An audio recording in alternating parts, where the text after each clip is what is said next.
bersyukurlah masih bisa dikasih kesempatan sama Tuhan untuk tetap hidup di tahun 2024. Oke, jadi kita mau baca nih dari Yohanes 8, karena terakhir kali aku bahas di Yohanes 8.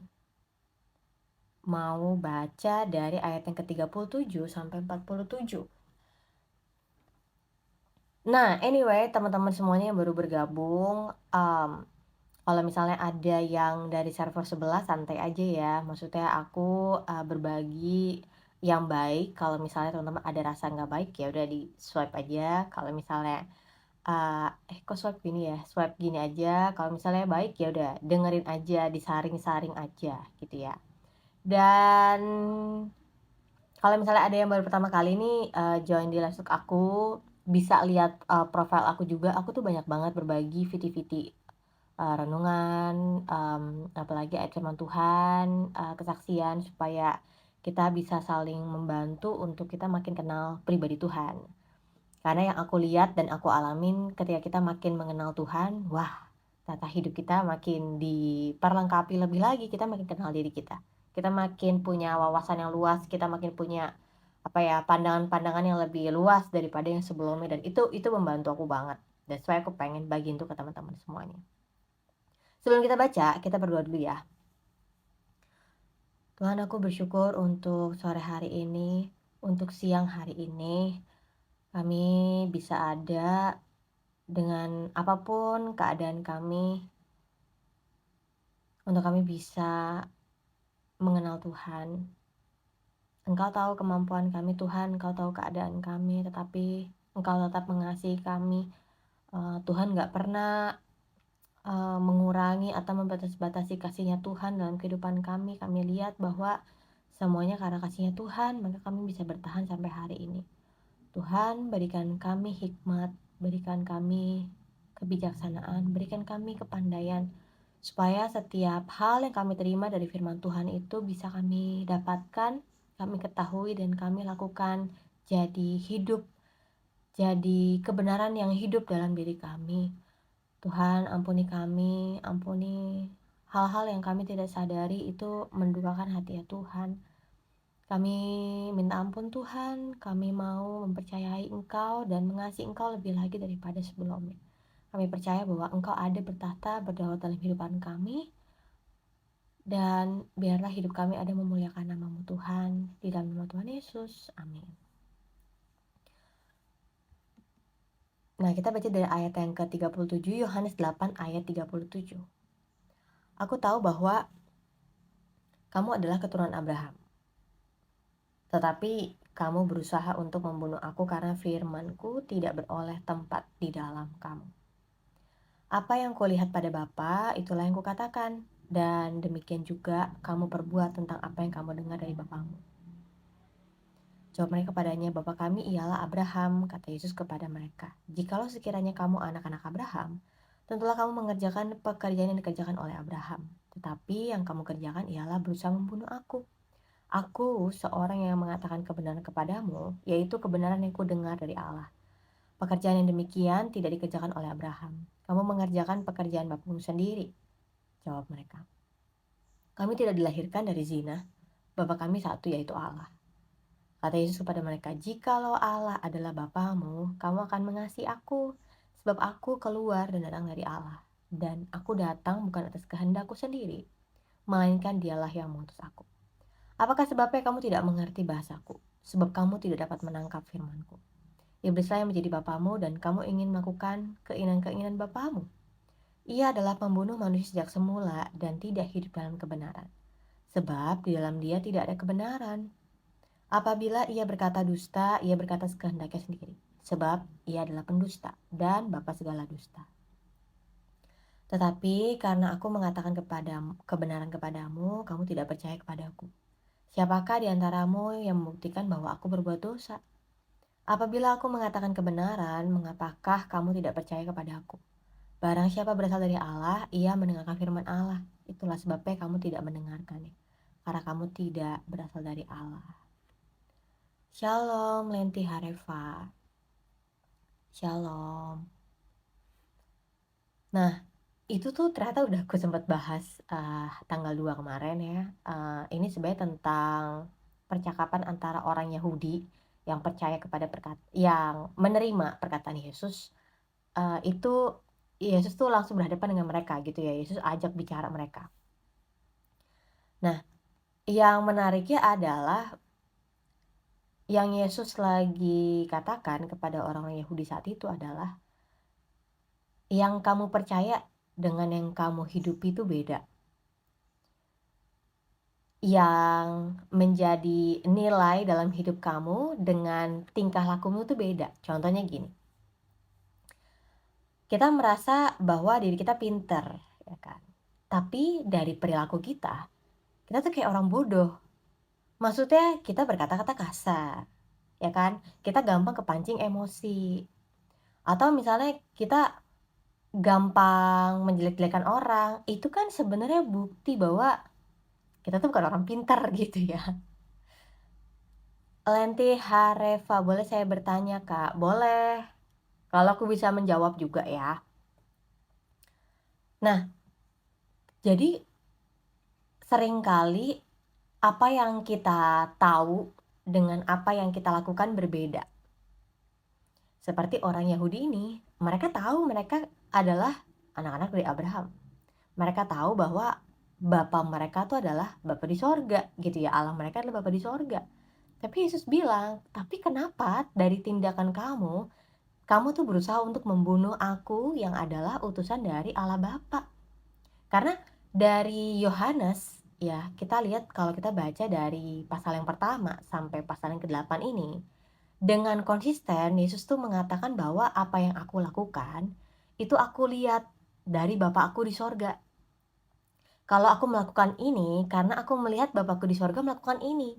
Jadi kalau Yesus menyembuhkan, Yesus mengajar kebenaran, Yesus menolong orang yang sakit gitu ya, Yesus melakukan mujizat karena Yesus melihat Bapa di sorga melakukan hal itu.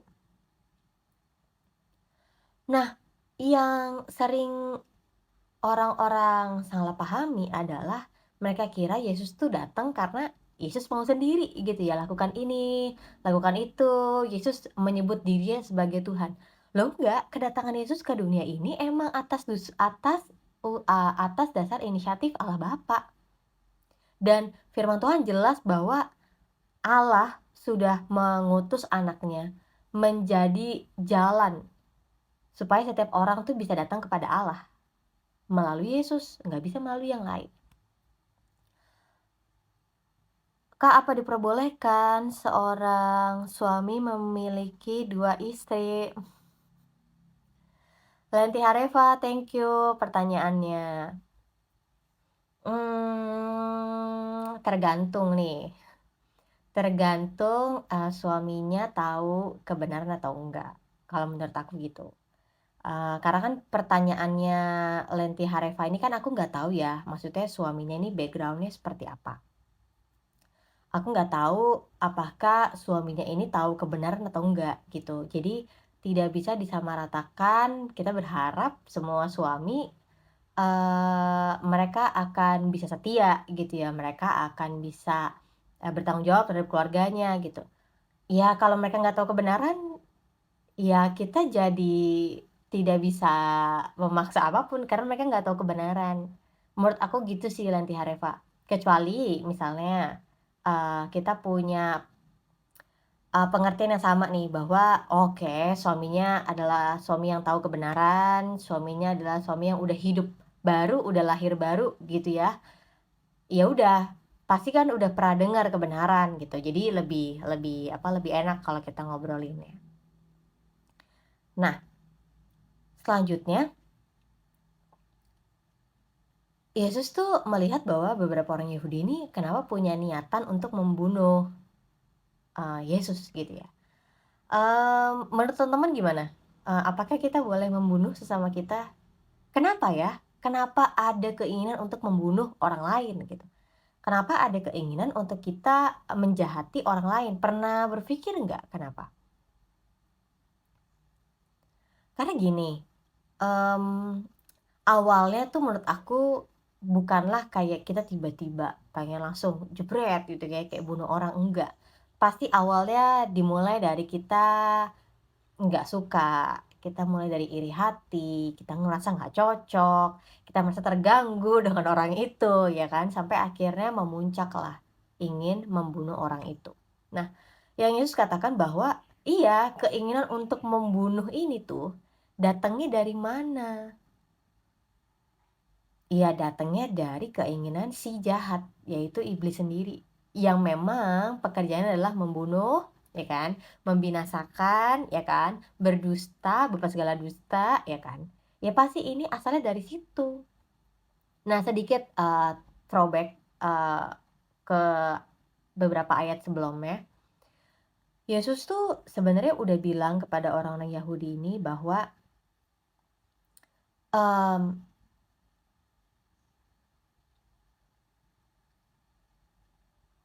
nah, dalam rumah tangga kami ada orang ketiga, Kak. Ya, yang tadi aku tanyakan, Lenti Hareva, apakah, suami kamu adalah seorang yang udah lahir baru, orang yang udah tahu kebenaran? Nanti ya, kamu boleh ya jawab ya. Jadi sebelumnya, eee, Yesus ini sempat mengatakan kepada orang-orang Yahudi ini bahwa mereka adalah orang-orang yang berada di bawah perbudakan. Nah, bagi orang Yahudi, menurut orang Yahudi mereka nggak ada dijajah atau diperbudak oleh seorang bangsa atau kayak oleh seseorang gitu ya. Mereka merasa mereka adalah orang yang merdeka gitu. Tapi Yesus bilang, "Loh, yang memperbudak kamu tuh adalah dosa." Setiap orang yang sudah melakukan dosa, dia menjadi hamba dosa gitu, menjadi budak dosa. Dan bapak kita ya, pemimpin kita ya ketika kita jadi hamba dosa adalah iblis. Nah, makanya di ayat, ke 37 sampai 47 ini Yesus mengatakan bahwa kalau seseorang berasal dari Allah, maka dia akan mendengarkan firman Allah. Tapi kalau misalnya ada orang yang tidak mendengarkan firman Allah, ya udah, kamu nggak berasal dari Allah.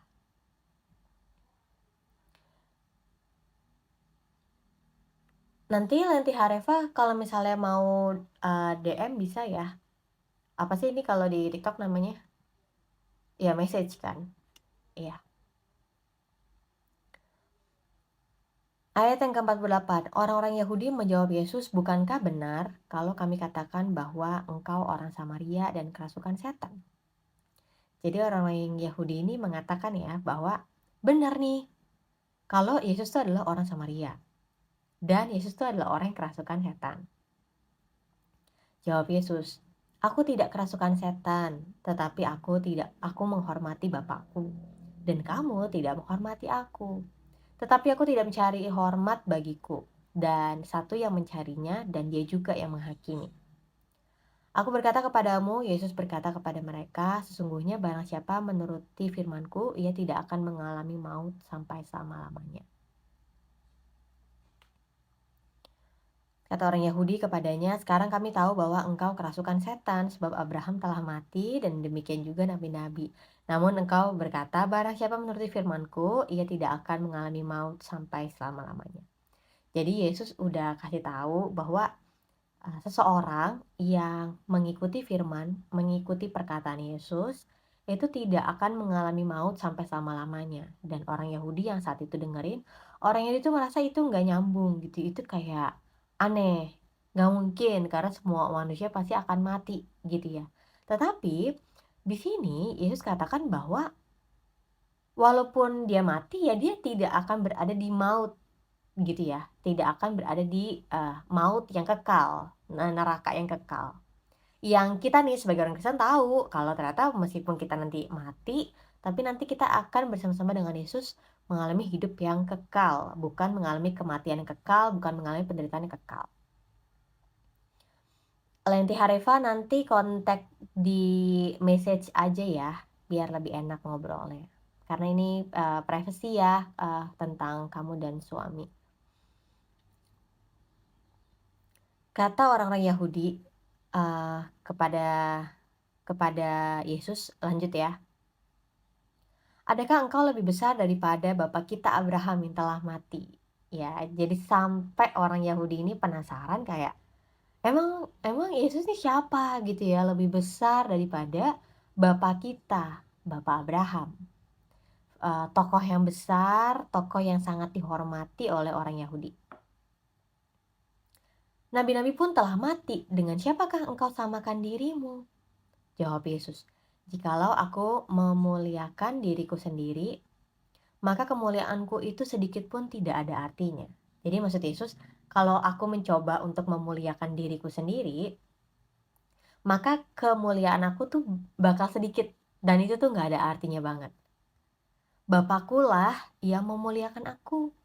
Allah Bapa di sorga yang memuliakan Yesus. Tentang siapa kamu berkata dia adalah Allah kami? Padahal kamu tidak mengenal dia, tetapi aku mengenal dia. Dan jika aku berkata aku tidak mengenal dia, maka aku adalah pendusta sama seperti kamu. Tetapi aku mengenal dia dan aku menuruti firman-Nya. Abraham bapamu bersukacita karena ia akan melihat hariku, dan ia telah melihatnya dan ia bersukacita. Maka kata orang Yahudi itu kepadanya, umurmu belum sampai 50 tahun dan engkau telah melihat Abraham.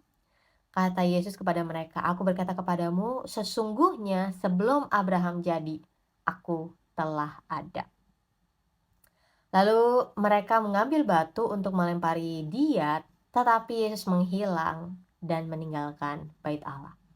Nah ini nih, ada orang-orang yang berkata bahwa Yesus itu hanyalah utusan. Yesus itu hanyalah orang biasa, manusia biasa yang memuliakan dirinya, menganggap diri sebagai Tuhan. Buktinya adalah kalimat ini kalau kita lihat dari bahasa aslinya ya. Kata Yesus kepada mereka, aku berkata kepadamu, sesungguhnya sebelum Abraham jadi, aku telah ada. Jadi Yesus tuh mengatakan bahwa I am is I am gitu ya, kayak aku adalah aku. Dan ini itu adalah sebuah kalimat yang pernah Allah katakan dalam perjanjian lama. Ya, aku lupa bahasa Ibraninya, tapi intinya adalah aku adalah aku. Ini tuh sebuah kalimat yang sakral banget dalam perjanjian lama dan sangat dihormati oleh orang Yahudi. Karena waktu itu Musa ya,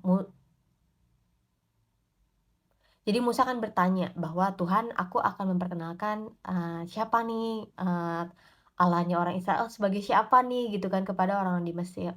Tapi Allah cuma katakan, "Aku adalah aku." Katakan gitu aja dan itu menjadi sebuah frasa yang sangat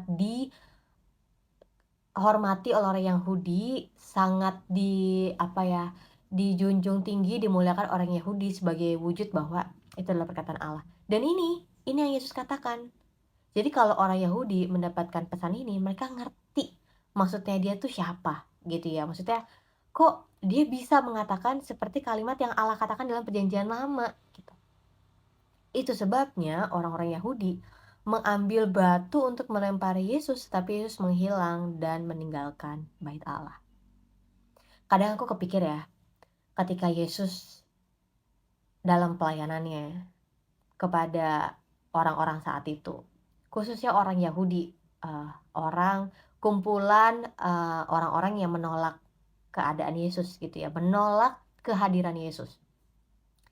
Ketika mereka menolak gitu ya, mereka misalnya mencibir atau menghujat, ketika mereka bahkan berniat untuk melempari Yesus dengan batu. Kenapa Yesus tuh tidak ada sekalipun untuk kayak, lihat aja nih, gua kirim malaikat, jebret, gitu kan. Langsung semua orang mati gitu kan. Kenapa ya Yesus tuh tidak langsung melakukan sebuah pembenaran gitu ya, langsung membela dirinya di antara manusia-manusia yang fana ini ya kan. Karena kan Yesus begitu berkuasa, kenapa dia nggak lakukan itu? Tapi balik lagi aku sadari bahwa Yesus tidak mencari pengakuan manusia, ya. Jadi kalau misalnya ada manusia yang tidak mengakui Yesus, itu tidak mengurangi kemuliaan Yesus, tetap Allah. Jadi kalau misalnya ada orang yang tidak mempercayai keberadaan Allah, ya, ada orang yang tidak mempercayai keberadaan Yesus, ada orang tidak mempercayai kemuliaan Allah Bapa, nggak apa-apa. Itu tidak mengurangi kemuliaannya Allah gitu. Beda sama kita, ya, manusia nih kita kadang-kadang kita masih mencari pengakuan manusia. Kita butuh untuk diakui bahwa, "Ih, kamu tuh orangnya pinter ya." "Iya, karena aku tuh orangnya pintar," dan kita marah kalau ada orang menganggap kita bodoh. Padahal sebenarnya kalau kita merasa diri kita pintar dan ada orang yang berkata bahwa kita bodoh, kita akan bodoh amat karena yang mereka katakan tuh tidak valid. Kita tahu yang lebih valid gitu ya. Atau misalnya ada orang menjelek-jelekan kita, mereka bilang, kita jahat lah, mereka bilang kita tukang cari muka lah, mereka bilang, kita adalah teman yang menusuk dari belakang lah gitu ya. Tapi kalau kita tahu bahwa kita tidak seperti itu, seharusnya itu santai aja. Jangan langsung terburu-buru, apa ya dibilangnya ya, tersulut emosi, kita nggak mau ada orang yang menganggap kita jelek. Ya, dalam perjalanan ini aku menyadari bahwa it's okay kalau orang tidak mengakui kita. Nggak apa-apa karena kita tidak mencari pengakuan manusia. Setuju? Yang kedua, benar-benar sudut pandang manusia dengan sudut pandang Allah itu beda banget. Iya, setiap kali aku melihat firman Tuhan, aku tuh terkagum-kagum karena kok kayak beda banget ya dari sudut pandang manusia dengan sudut pandang Tuhan. Kalau kita pikir harus ya caranya, Yesus langsung aja nih ngajak perang orang-orang ini ya kan. Yesus langsung undang tuh para malaikat di sorga untuk langsung menghadapi orang-orang Yahudi ini yang menolak Yesus. Tapi Yesus nggak seperti itu. Yesus tahu visinya adalah bukan untuk berdebat, bukan untuk eee, bertengkar dengan orang-orang Yahudi, tapi Yesus tahu visinya adalah datang ke dunia untuk menebus dosa manusia. Datang ke dunia untuk menjadi teladan hidup takut akan Allah. Datang ke dunia untuk menunjukkan ketaatan sampai mati di atas kayu salib. Datang ke dunia untuk mengatakan kebenaran. Jadi kadang ya kita tuh lupa gambaran besarnya. Karena dari peristiwa hal-hal yang kecil, kita tuh jadi terganggu, kita jadi marah, ya kan? Kita jadi lupa bahwa kita ada fokus utamanya. Tapi karena ini nih, karena masalah-masalah yang sepele, hal-hal kecil, yang sebenarnya nggak penting-penting amat, ya. Lebih penting adalah tujuan utama kita. Kita jadi jalannya jadi serong gitu ya, dalam arti harusnya tuh jalannya lurus aja ngikutin tujuan kita, tapi karena ada begitu banyak yang mengganggu pikiran kita, akhirnya kita mulai bergeser dari fokus utama kita. Jadi aku salut banget bahwa Yesus tidak melakukan, apa ya, seperti yang mungkin aku akan lakukan ketika ada orang-orang yang menolak aku gitu kan. Dulu aku merasa kalau ada orang menolak aku marah gitu. Aku harus, memperbaiki citra aku di pandangan mereka gitu. Aku harus langsung berdebat dengan mereka supaya aku menang. Aku tuh selalu kayak punya pemikiran bahwa aku harus selalu menang dalam perdebatan, dalam diskusi, di dalam banyak hal. Tetapi ketika aku ngalamin perubahan paradigma, aku sadar bahwa oke, ada hal-hal yang kecil, hal-hal yang sepele ini yang aku tidak mau lanjutkan supaya aku tidak bergeser dari fokus utama aku. Nah, kita tuh kadang ya banyak ngalamin masalah yang membuat kita jadi lupa fokus utama kita apa. Fokus utama kita adalah kita dipanggil untuk menjadi orang benar. Kita dipanggil untuk kita menjadi saluran berkat. Kita dipanggil untuk kita menjadi pemberita kebenaran. Kita dipanggil untuk kita bisa menjadi saluran kasihnya Tuhan. Tapi karena kayak ada masalah-masalah, aduh Tuhan kayaknya hari ini aku lagi capek, aku nggak bisa deh mengasihi keluarga aku. Shalom, masa laluku. Nama akunnya lucu ya, jadi nggak enak, masa laluku. Nah, kadang-kadang tuh ada begitu masalah datang dalam hidup kita, itu tuh jadi mendistract bahwa sebenarnya Tuhan tuh panggil kita jadi apa? Tahu nggak sih Tuhan tuh mau kita lakukan apa? Hilang nih fokusnya, karena kita udah fokus ke masalah ini, masalah ini. Aku tahu, kita tuh sebenarnya memikirkan masalah sebagai wujud kita bertanggung jawab. Benar? Kita bertanggung jawab, kita pengen masalah yang kita alamin, kita tuh bisa hadapin dan kita bisa lalui itu, ya kan? Makanya kita cari solusinya apa, solusinya ini segala macam, harus berusaha ini segala macam. Tetapi kita lupa kalau sebenarnya namanya juga hidup pasti ada masalah. Dan kadang masalah itu tuh tidak harus kita responi, tapi kita menghadapi dan lalui aja gitu. Selama masih ada Tuhan, berarti hal ini diizinkan, berarti ini ada tujuan dalam hidup aku. Oh, ini terjadi di luar dari dugaan aku, tetapi aku yakin Tuhan gak akan ninggalin aku. Kadang tuh kita udah kejelimetnya tuh karena masalah tuh ya. Ya kita lupa fokus utamanya.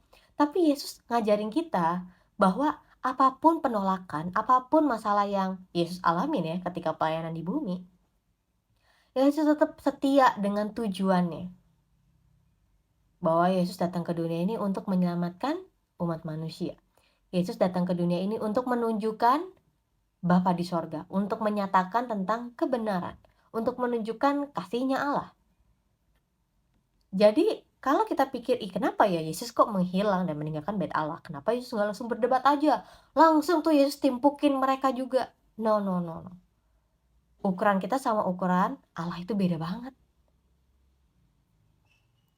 Masalah membuat kita lebih dewasa dalam iman. Betul. Jadi masalah ada sisi positifnya juga ya. Iya. Makanya sebenarnya aku percaya ketika kita mau buka hati kita untuk lebih mengalami Tuhan, salah satu doa yang menurut aku akan cepat Tuhan jawab, ketika kita doa, Tuhan aku mau dong mengasihi Tuhan lebih lagi, jauh dari yang aku tahu sebelumnya. Lihat deh, ketika teman-teman doain itu, pasti dengan cepat ya, nggak perlu tunggu sebulan, mungkin sekitar seminggu, tiba-tiba Tuhan izinkan, ada banyak hal yang tidak terduga terjadi. Tapi disitulah Tuhan kasih kesempatan untuk kita menunjukkan kita bisa mengasihi Tuhan lebih lagi. Ada banyak orang takut mengalami masalah, dan ada banyak orang stres karena merasa dalam hidupnya dia nggak boleh ada masalah. Itu namanya tidak realistis. Namanya juga hidup. Pasti ada hal yang tidak terduga. Pasti ada hal yang menyakitkan, yang menyedihkan. Namanya juga hidup sebagai makhluk sosial, manusia. Pasti kita akan gak cocok sama orang, kita akan sebel sama orang, kita akan beda pendapat sama orang, itu wajar. Nah, banyak orang masih menyangkali kenyataan ini. Mereka kira bahwa pengen hidup gak ada masalah. Itu tidak bisa, itu adalah sebuah keinginan yang tidak nyata. Makanya kalau kita mulai terima bahwa oke, hidup ini kadang nggak adil, hidup ini kadang tidak menyenangkan, ada orang-orang yang bisa menyakiti kita, kadang kita tidak melihat pertolongan Tuhan, it's okay. Berarti dalam kesempatan-kesempatan itu ada pembentukan bagi diri kita. Ada yang bisa kita pelajari, ada yang bisa membuat kita jadi pribadi yang lebih kuat, lebih mengandalkan Tuhan. Jadi aku waktu itu berbagi ini sama teman aku, sama sahabat aku. Iya ya, coba kalau kita bilang, "Tuhan, biarkan aku mengenal Tuhan lebih lagi daripada sebelumnya." Itu adalah doa yang berbahaya, karena tidak semua orang berani doa itu. Tapi untuk orang-orang yang akhirnya berdoa tentang hal itu, mereka akan tahu ternyata se-powerful itu doa. Aku dan teman aku menyaksikan bahwa ketika kita doa seperti itu, bener loh, Tuhan itu membawa kita kepada situasi di mana akhirnya kita sadar, kok aku belum kenal ya? kalau Tuhan tuh pribadinya seperti ini. Dulu aku kira tuh Tuhan tuh cuma gini-gini aja, ternyata lebih daripada itu ya. Jadi kalau kalau kita berdoa sesuai kehendak Tuhan ya, banyak orang bertanya ya, gimana kita bisa berdoa sesuai kehendak Tuhan? Salah satunya cara kita mengerti kehendak Tuhan adalah dengan kita membaca firman Tuhan, benar kan? Kita baca firman Tuhan bukan karena paksa nih, karena ada sebuah keinginan untuk kita kenal Tuhan, ya kan? Nah, ketika kita baca firman Tuhan, kita banyak tuh lihat peristiwa Tuhan lakukan ini, Tuhan lakukan ini, Tuhan berkata ini, Tuhan berkata ini. Nah, pernah nggak kita bertanya sama Tuhan gini, "Ih Tuhan, orang Israel aja bisa mendapatkan pertolongan seperti ini. Apakah saya pernah ya ngalamin hal seperti ini? Orang Israel aja menyaksikan," gitu kan, maksudnya laut terbelah 2 gitu kan, aku lagi review, kitab Keluaran. Laut terbelah 2 gitu kan, aduh itu merinding banget kalau kita di situ ya, ih Tuhan nih keren banget itu, tapi aku pernah nggak ya ngelakuin ini, aku ngalamin ini, aku pernah nggak ya Tuhan gitu, menyaksikan bahwa Tuhan melakukan hal yang di luar nalar gitu, aku pernah nggak ya Tuhan, aku mau dong. Coba doa kayak gitu. Karena kalau kita berdoa supaya kehendak Tuhan jadi, kita doa supaya kita bisa makin mengenal Tuhan, kita doa supaya akhirnya kita bisa mengasihi Tuhan, itu doa yang akan pasti dijawab sama Tuhan. Langsung. Karena Tuhan rindu untuk setiap kita tuh bisa mengenal Tuhan. Dan Amsal bilang kan, maksudnya Tuhan itu bermurah hati untuk setiap orang-orang yang mencari kebijaksanaan, mencari hikmat, cari kepandaian. Kalau kita lihat kitab Amsal, ya aku kemarin sempat baca Amsal pasal kedua ya, 2 atau ketiga aku lupa. Pokoknya orang-orang yang mencari kepandaian, orang-orang yang mencari hikmat, orang-orang yang cari kebijaksanaan, itu di ujungnya cuma satu, pengenalan akan Allah. Jadi kalau kita kayak mikir, aduh gimana nih supaya bisa hidup berhikmat, gimana bisa hidup penuh dengan kebijaksanaan. Satu, kita kenal Allah kita kenal Tuhan kita. Dan saya sangat menyayangkan sedikit banget orang Kristen yang seperti ini. Yang benar-benar rindu kenal pribadinya Tuhan. Banyak orang Kristen jadi terjebak dalam agama kekristenan, dalam ritual kekristenan. Dan lupa bahwa yang paling penting adalah pribadi Tuhannya. Setuju teman-teman semuanya? Tadi Latin Harefa nanya, Kak gimana biar hati selalu damai? Nah, kalau kita bicara tentang kedamaian, aku agak sedikit beda topik ya, pindah topik karena Lenti Harefa bertanya. Oke, kita harus ngerti dulu damai. Damai itu datangnya dari Tuhan. Kita perlu tahu itu dulu. Damai itu datangnya dari Tuhan. Ya, karena kita percaya bahwa Tuhan ada dalam hidup kita, ada dalam hati kita, maka damai itu datangnya dari dalam, bukan dari luar. Contohnya gini, kalau damai itu, ya kita keliru kalau merasa damai itu datangnya dari luar. Contoh, ya kalau rumah tanggaku nggak ada masalah, kayaknya aku akan damai. Ah itu salah. Kalau aku punya duit banyak banget, kayaknya aku akan damai. Oh itu salah. Kalau misalnya orang-orang bisa mengakui aku akan damai. Itu bukan damai. Karena damai tidak didapatkan dari luar, dari orang lain atau dari hal atau dari benda lain, bukan. Damai itu datangnya dari Tuhan, dari dalam hati kita. Yang kedua, keadaan damai itu bukan berarti tidak ada konflik. Ini yang orang sering salah pahami. Aku akan bisa damai kalau nggak ada masalah.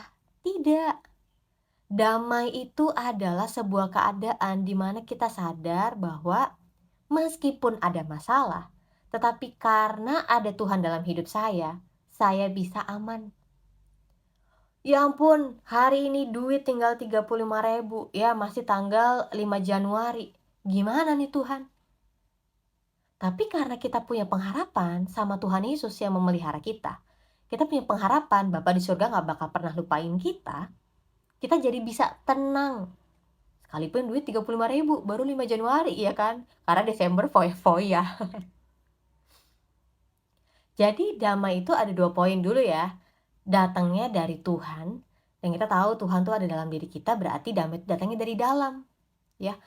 Yang kedua adalah damai itu bukan berarti tidak ada konflik, tidak ada masalah, bukan. Tapi damai itu datangnya karena tahu masih ada Tuhan, ya. Jadi saya bisa tenang, saya bisa tidur, saya bisa beristirahat karena saya tahu masih ada Tuhan yang berdaulat dalam hidup saya.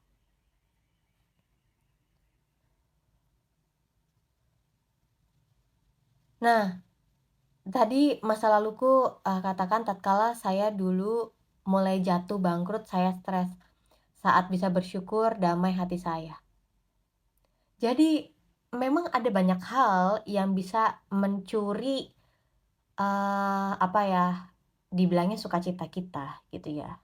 Aduh gitu kan, kok tiba-tiba ya keluarga ada yang sakit, aduh kok tiba-tiba bisa dicurangin orang, ditipu orang ya kan, aduh kok tiba-tiba bisa kayak gini ya, aduh Tuhan nih gimana gitu. Ketahuilah bahwa Tuhan berdaulat dalam hidup kita, dan kalaupun ada sesuatu yang buruk terjadi, biasanya aku akan punya, refleks untuk mengatakan, "Tuhan, aku tahu Engkau lihat ini semua. Tuhan, aku tahu Engkau lihat nih keadaan aku. Dan aku tahu ini terjadi atas seizin Tuhan. Jadi Tuhan, aku percaya Tuhan akan berikan aku kekuatan untuk menghadapi itu." Ada banyak orang, terutama orang Kristen, ketika menghadapi masalah, mereka kira mereka bisa menghadapi sendiri. Cari solusi sendiri, cari jalan keluar sendiri. Padahal kita nggak kuat. Kita nggak bisa cari solusi sendiri. Kelihatannya kayak manja banget ya kita sama Tuhan ya. Tapi justru saya menyadari bahwa saya lebih sering untuk mengandalkan diri sendiri. Mengandalkan nih otak saya sendiri. Untuk mikirin 1001 masalah. Mikirin hal-hal di depan yang padahal belum kejadian. Nah, dalam perjalanan, ketika lagi mengalami itu, saya mulai belajar bahwa Tuhan, ternyata aku nggak mampu ya menghadapi ini.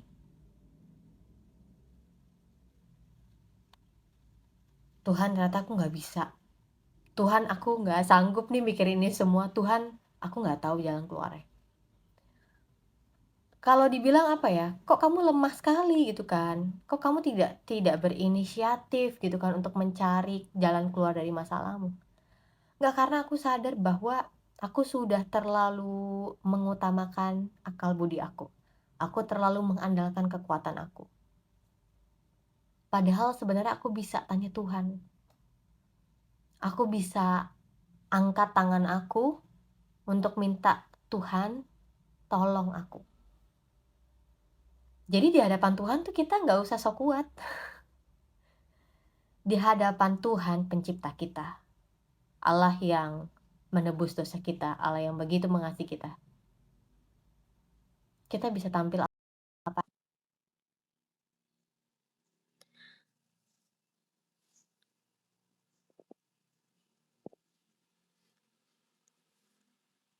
Karena yang lupa bahwa sebenarnya tidak perlu berpura-pura di hadapan Tuhan. Kalau memang gak sanggup, Tuhan bilang aku gak sanggup. Tuhan, aku gak mampu. Tuhan, aku gak tahu jalan keluarnya. Tuhan, tolong aku. Ya mungkin karena kita udah terbiasa untuk berpura-pura di depan orang lain, kita terbiasa sok kuat ya kan. Jadi kita malu kalau tampil apa di hadapan Tuhan. Padahal sebenarnya kita bisa tampil apa di hadapan Tuhan. Untuk Tuhan, tolong dong. Tuhan, kasih dong sudut pandang baru supaya aku bisa melihat dari sudut pandang Tuhan. Kenapa hal ini terjadi? Kenapa harus seperti ini? Kenapa hidupku kayak gini? Tuhan, supaya kita lihat bahwa peristiwa-peristiwa ini Tuhan izinkan terjadi, sebenarnya Tuhan tuh mau apa dalam hidup kita. Nah, orang-orang kan mikirnya gitu ya, "Kenapa hidup gue gini? Kenapa hidup gue gini? Kenapa hidup gue gini?" Ya kan. Lupa untuk tanya ke Tuhan pencipta kita, "Tuhan, ini maksudnya apa ya? Tuhan mau aku lakukan apa ya? Tuhan sebenarnya arahin aku ke apa ya?" Gitu. Jadi hari ini lebih banyak, berbagi di, sedikit kesaksian yang aku bagikan ya, teman-teman semuanya.